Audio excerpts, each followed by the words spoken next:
Hello again and thanks for joining. Today we've got another Hornby model to look at. It's from their Top Link range. Quite an old model now. I think it's from the 90s when manufacturing was still done in the UK. This one is a B17/4 Class 460 steam locomotive and it's called Doncaster Rovers and it's number 2056 from the Hornby range. This box actually says it's DCC. I'm not actually sure that's true. It did get this second hand but I've not yet had it out the box. So we're going to open it up and have a look and see what we've got. So we have the usual Ringfield motor operation and maintenance leaflet in this model. I've talked about this quite a few times before on this channel, so I'll just skip over this bit. And we have our old comedy duo, which I really love, the fireman and the driver here, again in the black plastic. And here we have the vacuum pipes as well, still in the original packaging. So a couple of things have fallen off from this model, the nameplate here, the Doncaster Rovers, and this part here. So I'm just going to put those back together before we start doing the review.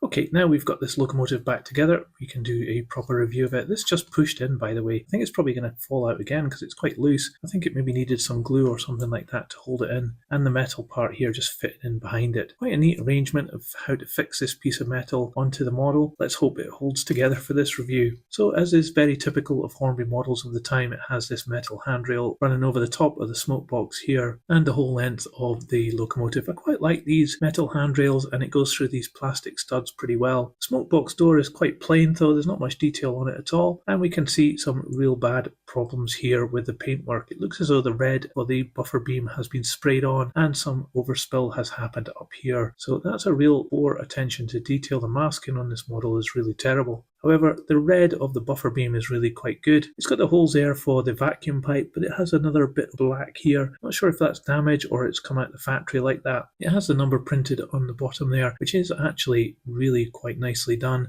And these buffers as well are plastic, which have been added in. They're quite good looking, but they're not sprung or anything. It was long before that was invented. Looking down the side of this locomotive, it's a very handsome colour, this apple green. You'll have seen it most commonly on the Flying Scotsman, and it has the ribs painted in white on the side of the boiler. But again, we've got some sloppy paintwork just at the edges there when this moulded part here meets these ribs. It's not very well done there at all. We also have a red line running the whole length of the footplate here. That's not too bad, but it does have some blotchy issues like just right here beside the cab. But these white lines just on this wheel arch are very nice. And the nameplate is actually really very nicely printed and it's quite detailed as well. And then at the cab we've got some nice flush fit glazing on the windows here and this white lining around it, which I think is a transfer. The lettering there is quite good as well, and I also like the white lining just on that little wheel arch there as well. Interesting design, this one, with the arch here in the green and then the black of the top of the roof. That's been nicely applied, and actually the masking there is being done pretty good.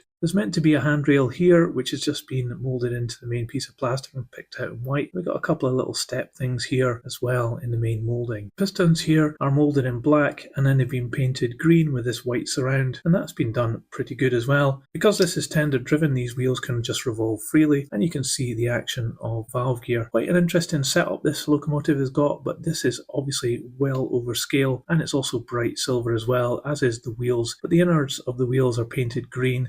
Full space on the back wheel here compared to the other two driving wheels, and there's brake gear very close to the treads as well. The front pony truck has got smaller wheels which also have the green inserts with the chrome surround. It's very typical of Hornby pony trucks of the time. It's made of metal but it has no real detail on it, and it has this huge big Hornby coupling hanging out the front. This one can't be changed on this model as it has these steps integral in it and it's been bonded onto the metal, and it also has the usual Hornby massive amounts of movement on this truck. I think it's just far too much. Inside the cab there's a good representation of detail on the back of the smoke box there, and it's not too bad with the glazing as well. Not much detail here where the driver and the fireman operate though. And on top of the cab here there is some nice rivet detail and hatches moulded in, and then these extra parts added on. I think these are actually made of metal for the whistle and these valves here. Again, we've got this ugly moulding mark, not as bad as I've seen on some Hornby models, but it's still present as well all the way along the boiler. And the chimney here doesn't go down very far at all either, so that looks quite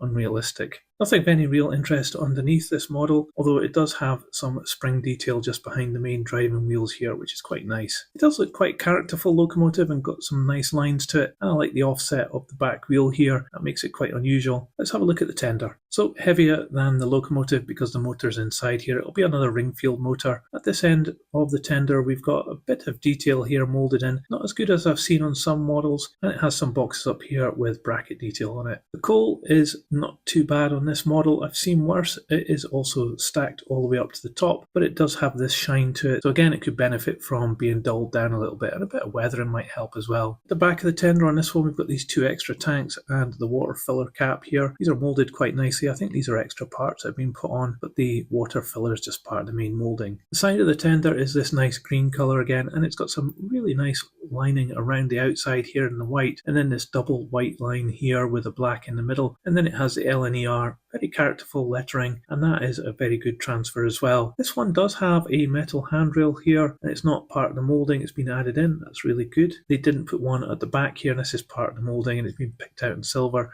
So quite an odd combination of really good handrail here at the front and really bad one here at the back. We have this line here running the whole length of the tender, and it's a lot duller than on the locomotive. It's almost a brown colour here.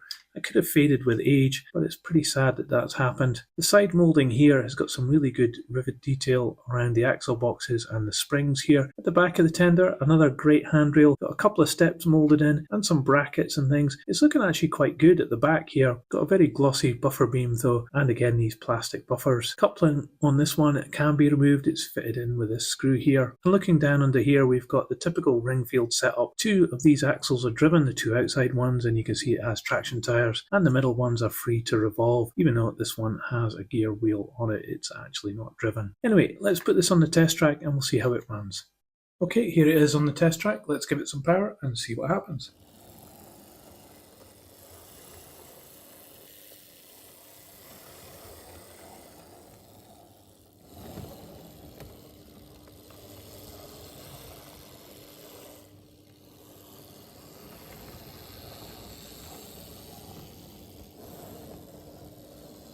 Well, absolutely no problems there whatsoever.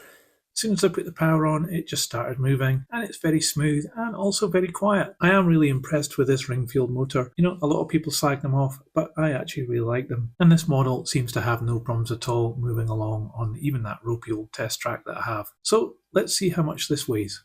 So this model weighs 415 grams.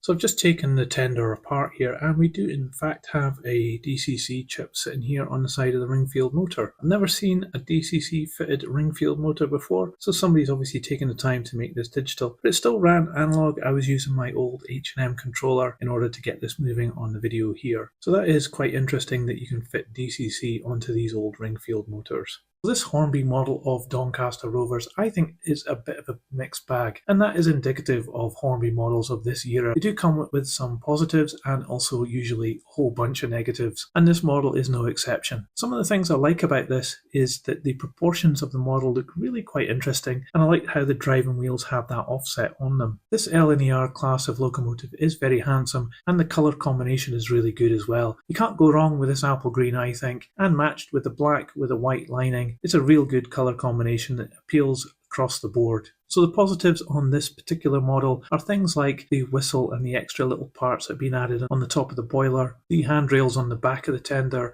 and on one of the sides. A bit strange that it hasn't got both of them though. The motor inside the tender works really well as well, and I like the wire handrail running the length of the boiler. But this model comes with some clear downsides as well, and not least of which is the valve gear, which is way over scale, and those big flanged shiny wheels are just way over the top. And there are also some problems with the paintwork. This is a challenging paint job to get correct, especially with the white lining, and in the most part they've done it pretty good, but there are some blotches here and there in the paintwork, and there's also some red overspill on the front of this model, and that might be just this particular one, but the fact that it's there and it's slipped through quality control is quite bad, I think. So I think this model will appeal to somebody who isn't too serious about having the most detailed and accurate model possible, and just wants something that's looking good, that can run on the railway and be quite reliable. I think this model is quite up to the task. It's quite simple in its engineering, but if you're looking for the most detailed and accurate model possible, then this isn't it. And of of course anything from this era from Hornby is probably going to be a bit of a compromise for you. So let me know what you thought about my analysis of this model in the comments below. I'd love to know what you think as well. And if you liked this video, please give it a thumbs up. It really helps this channel grow. I'll put this on the turntable so you can see all the way around, and I'll put a link to another model which I've reviewed on screen now, and you can watch that as well. Thanks for watching this video, and I'll see you on the next one.